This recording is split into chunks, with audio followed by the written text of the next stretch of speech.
The introduction of VAR has changed the offside rule. Now, instead of a linesman and a flag, decisions are often made by software technicians and crosshairs, with their dot and line measurements being beamed across the world. It's not really football, and in response, Arsene Wenger and FIFA are proposing the biggest reform of the offside law in nearly a century. So, what is it, and how would it change the game?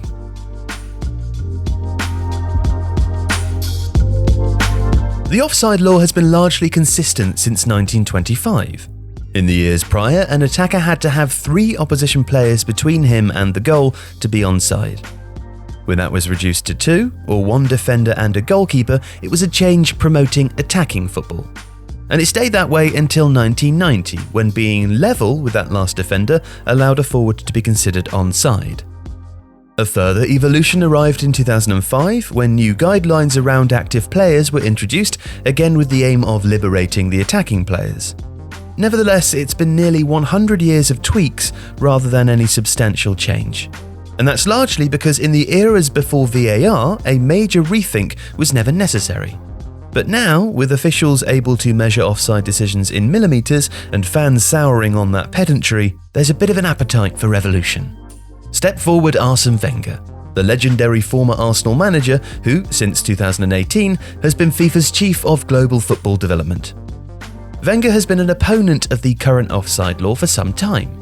In 2020, at the Laureus Sports Awards in Berlin, he spoke publicly about the need for change, proposing that, to replace the current system, an attacking player should be onside if any part of the body, other than the hands or arms, is in line with the final defender.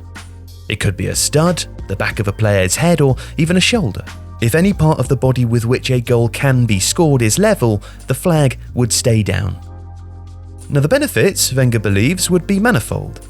First and foremost, it would reduce the need for the time-consuming VAR stoppages, which have been a feature of the VAR era. It would also change the way in which offside decisions were examined, lessening the need for the geometric crosshairs, which, so far, have proven to be antagonistic. It is the time to do this quickly, Wenger said in 2020. And few would argue. Whether this would solve the problem or just create a different sort of delay is unclear, but Wenger's theory has momentum and support. At the beginning of March, Wenger formally presented his initiative at an IFAB AGM, and the reaction was reportedly positive. Afterwards, FIFA President Gianni Infantino spoke of IFAB's need to always see if we can make football more attractive, while also conceding that maybe we can think about a new law which allows a bit more attack in football. But how would that extra attacking play be encouraged? Well, most obviously, by a higher defensive line. If any part of a defender could play a forward onside, the onus is then on that player to push even higher up the pitch. As a result, the area between the last defender and goalkeeper would increase. While giving forwards a larger area to run into, it would also make the playing of passes through and over the defensive line easier, demanding less accuracy from playmakers who previously were targeting a smaller area.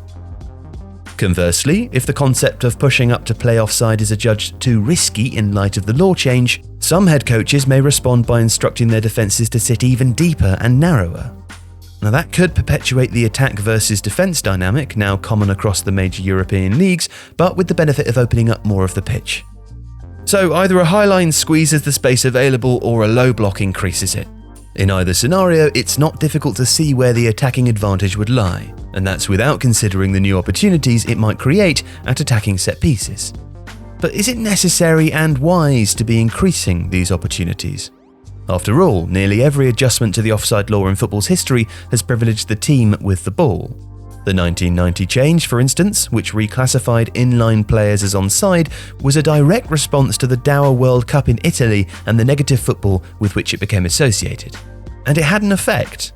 In the English First Division, the average goals per game rose from 2.59 during the 1989-90 season to 2.76 a year later. After 275 games of the 2020-21 season, that goals per game average is back down to a stingy 2.60. And yet, as recently as 2018-19, the Premier League was at 2.82, enjoying the highest number goals per game on average in its history. Even in the COVID-affected 2019-20 season, that average was 2.72, with only 34 goals actually overturned by VAR for being offside. So statistically, there is no problem. Nor, of course, is it clear whether football should now be changing its laws to accommodate the use of VAR. Not that a law change is imminent.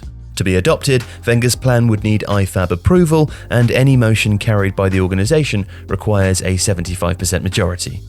All of which is subject to a successful trial, which, according to reports in the British media, will take place in the lower Chinese divisions later in 2021. Such a change has to be tested, Infantino told reporters after the IFAB AGM. If positive, we might go ahead, but if negative, we might step back.